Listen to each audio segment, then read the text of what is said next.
Samantala, nakabinbin ba sa Kamara, partikular na sa House Committee on Constitutional Amendments, ang Joint Resolution Number 2 na nagpapababa sa edad ng mga kandidato na tatakbo sa pinakamataas na posisyon.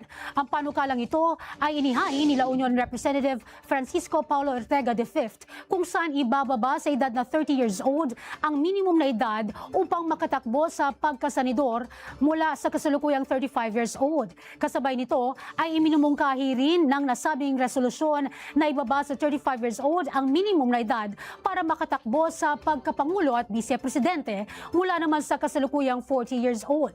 Ito ay sa pamamagitan ng pag-amyenda sa probisyon ng 1987 Constitution.